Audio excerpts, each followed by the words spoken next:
Hey, today I want to share with you a conversation I'm going to have with Luke Buesnel from Story League. I've known Luke for a little while, and what attracted me with what Luke does was there's a gap in what we do as business owners in how we grow our organizations. And the gap is, how do we get known out in the marketplace? How do we get people to understand who we are, what we stand for, and know when to come to us for what services? So, hey, Luke, thanks very much for joining me. Happy to, my friend. Always good to chat with you. So quickly introduce your company to me. And when you're introducing it, what are the problems you solve? Where have you come to and where are you now? The types of people you employ and the types of services that you provide. Absolutely. So I founded a company called Story League, and it's a content creation agency. Now, that's very different to a marketing agency. So we don't do the marketing like the physical SEO components or paid ads or things like that, but we create the content. So that's the content strategy. That's the copywriting, the podcasts, the videos, and social media posts. So as far as I'm concerned, all of those other marketing mechanisms need good quality content in order to be able to operate. So you can't have SEO without content. You can't have paid ads without content. So that's our focus. The reason we focus there is because I'm a journalist by background, so I know the power of telling a really good quality story and the impact that has on an audience. And to me, the reason I went down the path of becoming a business owner in this space is because I got sick and tired of trawling social media and seeing egotistical, self-indulgent posts that don't really matter at the end of the day in terms of the team members that we've got. I've got copywriters, obviously, strategists or researchers in the content strategy space, graphic designers, real editors. So it's a pretty eclectic mix of people that we've got under our banner. Okay, so we're talking about content, and you mentioned real impact. What's the difference between me writing content myself and you writing content for me? Well, the first thing I say to people is if they haven't been in the content space themselves, the best thing they can do is go and try it themselves. So go and give it a go. But pretty quickly, what you'll learn is with all of your other deadlines, your KPIs, things you've got to do for your team members and your customers and those sorts of things, like the reason why you get paid, you're probably going to get to a point where you don't have the amount of time or the skill set to focus on creating content. It sounds great, and theoretically anyone can do it, but it requires knowing what algorithms and platforms want in your content, what your audience want, and most importantly, blocking out time to do it. So one of the challenges I probably would have is that you don't know my company, I know mine. So therefore, I'm an even better writer about my company. How do you get into my head and know my company to be able to position my company out there in the world in the most effective way? Michael, I hear that question every day of my life. And it's actually a very valid one, in fairness, because yes, we do come into an industry or an organization and don't know it as well as the person we're speaking to. But that's part of the fun for us. So I just go back to the days when I was a journalist and I'd go into the newsroom and my editor would say, "Hey, young kid, come here. You're going to go and do a health story today." And then the next day I'd come in and say, "Come here, you're going to do crime." And the day after that, it would be sport. So theoretically, the main thing we do there is ask the right questions. So we don't just start creating content for our customers. We invest in the strategy, which means we ask a lot of questions, do a lot of research around that company, the leader of that company, their ideal customers, and work on their key messages for them. So there's a big research piece that we put into play to ensure that we know what we're talking about and representing that brand correctly. So, yeah. So, Luke, I jumped on board the AI ship. I'm still all over all the apps. How's this impacting you? ChatGPT-4. I mean, I'm pretty good at copywriting, but let's say I wasn't, right? You're laughing at me thinking I'm pretty good, or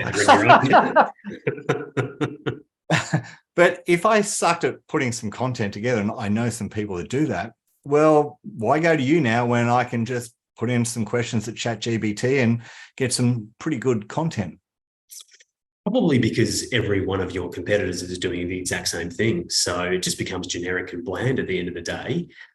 We haven't been impacted by ChatGPT. And the reason being is because we generally don't do the SEO type of content. So we can do it, But our content we create right across all three channels, being copywriting, podcast, and video, is more personal in nature. So there's no AI algorithm or platform right now that can really fine tune a personal story. So we believe stories are the most important thing here in order to generate content.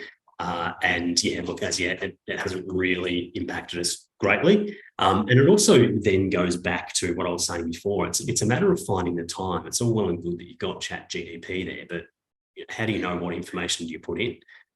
We know that we can use it if that's what a customer wants, but you still need to find the time, even though it's meant to be more efficient and give you a pretty good result. If you don't know how to use it, you're still going to have to invest all that energy in there to try and find out, which will save you some coin at the end of the day, but it's going to create a stressful time or situation for yourself.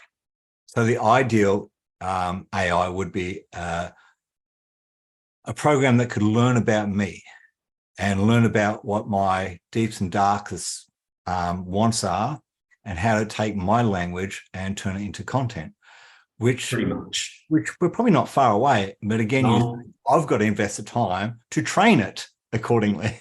Absolutely. I would imagine the governments have got that. They're spying on it and doing what they do. Yeah. You're right. It comes back to and look, yeah, I'm pretty black and white about this. Like, people can create their own content. No one's stopping them from doing that. And you can see influencers do that on the daily, but they have the time to be able to do it. So if you're running a company or you've got a team or you've got a backlog of customers and that sort of thing, well, it becomes very difficult for you to find the time for that. So it's the same sort of thing, no matter where you look across AI. And when we're telling stories are sometimes about the hero's journey, and there's quite a lot of emotions within a hero's journey, and AI can't do that yet. The thing that's going to separate AI from us being successful in the future is us understanding the emotional context of who we are, what we offer, and what the people need us for, right? So I think we're pretty safe, but if these AI tools can assist us in understanding the bare bones, why not? So Luke, if I wanted to grow my brand, I want to be seen as a thought leader, what do you see the investment I would need to make as far as my time if I did it myself, as opposed to engaging an organization like yourself? If you do it by yourself, it's going to take hours, and initially that's going to be hours per day as well. So the amount of content that's needed is just ridiculous these days. And we're talking about every social media channel. Now, I'm not advocating every brand is on every single social media channel, but the reality is you have customers across several of them, whether that's LinkedIn, Instagram, TikTok, Facebook. You've just got to do the research in order to understand where they are, but you will find them on all of them at the very least, or a number of them at the very least. Second thing out of that is you need to create different pieces of content for the audience. So some will prefer written, some will prefer more graphically designed static posts, some will prefer videos, some will prefer podcasts. So you need to know all of that. You then need to have a good understanding of the key messages that you want to be recognized for, and then obviously how that flows into content. And then there's the creation piece. So when I say it's a good couple of hours each day, well, it literally is. So the way we've set up is we've obviously got the team to create that. So if a customer was to come on board with us, we've got a 6-week process in order to create 6 months worth of content for them. Now, we do bulk of the work there. We just have 3 meetings with our customers. So one is the initial onboarding meeting where we sit down with them and say, okay, well, tell us all your ideas, who you think your customers are, what the shape of your industry is like, et cetera, et cetera. We go away from there and work on the key messages, report that back to the customer from there, then take on their advice. And then the final one is positioning that 6 months worth of content. So we know month on month, there needs to be 2 blogs in the month, there needs to be 1 podcast, a couple of videos, yada, yada, yada, whatever it is. We then hand that over to the customer and say, well, theoretically, you could apply this yourself because you've got the foundations for it, or you can engage us to create it. And 9 times out of 10, they engage us because they realise the time component that's there and the skill set that's missing within their team. So from that point, month on month, we generally just need to do a setup call with the customer of about 45 minutes just to say, okay, well, these are the pieces you've agreed to. let's build them out. So we're getting the unique story in the content idea. And then we go away and we brief it up and we create it for the customer and hand it over for review from there. So that process month on month for a customer takes probably 90 minutes to 2 hours a month to get to meet with us online, obviously, and then approve their content from there. Definitely. I really appreciate your time and energy here, Luke. I've learned a lot, and I know people that will view this will have a deeper insight about what someone like you and your organization can do for their company. Thank you very much, Luke. Wonderful. Anytime, Michael. It's been great to chat with you, and good luck with your expert copywriting.